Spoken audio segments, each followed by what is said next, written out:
హైదరాబాద్ ను ఒక విజన్ తో అభివృద్ధి చేశామన్నారు ఏపీ సీఎం చంద్రబాబు. ఇది భారీ ఆదాయాన్నిచ్చే బంగారు బాతులాంటిదన్నారు.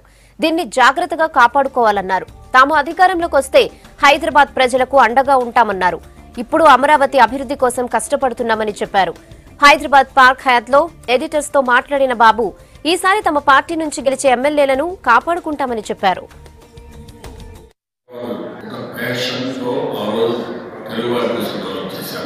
ఇది తెలంగాణలో అంతర్భాగం కాబట్టి ఇప్పుడు తెలంగాణ ప్రజానికం దీన్ని ఉపయోగించుకుని రాష్ట్రాన్ని అభివృద్ధి చేసుకునే అవకాశం వస్తుంది. ఇది బంగారు గుడ్డు పెట్టే బాధ. దాన్ని కోసుకుని రాలంటే రాదు, లేకపోతే వీళ్ళే గుడిస్తా ఉంటాం, ఇంకా మంచి గుడిస్తా ఉంటాం, ఇంకా పెద్ద గుడిస్తుంది. తెలంగాణ అన్నాను పెద్ద గుడిస్తుంది. తెలంగాణను చూస్తే 56% బైఫర్క్ చేసినప్పుడు సర్వీస్, ఇప్పుడు 64% వచ్చింది. ఇది 70-75% వెళ్తుంది. పొటెన్షియల్ ఆఫ్ ది సిటీ అందరూ భయపడ్డారు. బైఫర్కేషన్ అయిన తర్వాత ఈ సిటీ గ్రోత్ ఆగిపోతుంది. ఎందుకు గ్రో అయిందంటే దాని ఎకో సిస్టమ్. ఎక్కడెక్కడ అవుటర్ రింగ్ రోడ్ ఎక్కితే ఏ గ్రేట్ కంపెనీ పోవాలను ఇటు నోట్ బ్యూటీ. అప్పుడు ఇది విజువలైజ్ చేసిన రిజల్ట్స్ కనపడవు, కానీ ఇప్పుడు దాని బెనిఫిట్స్ అవుటర్ రింగ్ రోడ్ నుంచి ఏ ఊరికి పోవాలన్నా ఆఫర్ అయిపోతుంది. సో దీనికి అన్నీ ఉన్నాయి. అయితే దీన్ని కాపాడుకోవడానికే ప్రజాప్రభుత్వం చేస్తే ప్రజలకు మేలు జరుగుతుంది. ఆ విషయంగా చెప్తున్నా, భరోసా ఇస్తున్నాం. కనీసం ఒక మాట చెప్తానే వింటారు. ఇప్పుడు ఎంత ఉన్నా కాదన్నా ఇది నా మానసిక పుత్రిక, ఇది ఇంకా బాగా పెరగాలి, ఇంకా బాగుండాలి.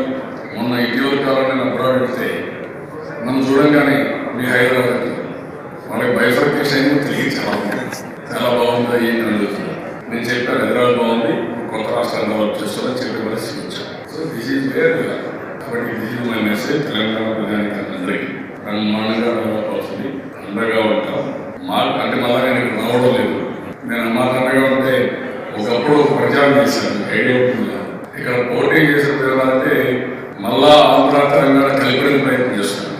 డివైడ్ ఇక్కడ కూడా అమ్మ తీసుకొచ్చాను. ఇప్పుడు ఇక్కడికి వచ్చి నేను పెత్తనం చేస్తున్నాను. అంటే దీనికి కూడా అర్థులు ఉంటాయి. ఎక్కడ నేను పెత్తనం చేసేది ఏం లేదు, నాకు పెత్తనం చేసే టైం కూడా లేదు. నా బాధ్యత జాతీయ స్థాయిలో ఈ దేశాన్ని కాపాడుకోవాలి. ప్రజల్ని కన్సర్న్ డెఫినెట్గా దాని కోసం ఫైట్ చేస్తాను. దేశం బాగుంటుంది, అందరం బాగుంటాం. తెలంగాణ బాగుండాలి, అన్ని విధాలు బాగుండాలి. డెఫినెట్గా ఆ రోజు దేశంలో బంగారు తెలంగాణ ఏం జరుగుతున్నారో ఆ బంగారు తెలంగాణ సాధించడం సాధ్యం. హైయెస్ట్ ప్రకారం ఇన్కమ్ ఇన్ ది కంట్రీ వస్తుంది. బాగా ప్లాన్ చేస్తే డిస్టెంట్ కూడా ప్లేస్ వస్తుంది. మనం అదర్ స్టేట్స్ మ్యాచ్ కూడా లేదు. ఇక్కడ చేయాల్సిన నెగటివ్ పాలిటిక్స్ లేకుండా పాజిటివ్గా చేస్తే ఇది ఆటోమేటిక్. ఇప్పుడు ఒక కుటుంబ పెద్దగా నేను ఆ రోజు దీన్ని డెవలప్ చేశాను. ఇప్పుడు నా మీద ఇంకో బాధ్యత ఉంది. ఇద్దరు కొడుకులు ఎవరైతే ఒక కొడుకు ఆస్తి వచ్చింది, ఇంకో కొడుకు రాలేదు.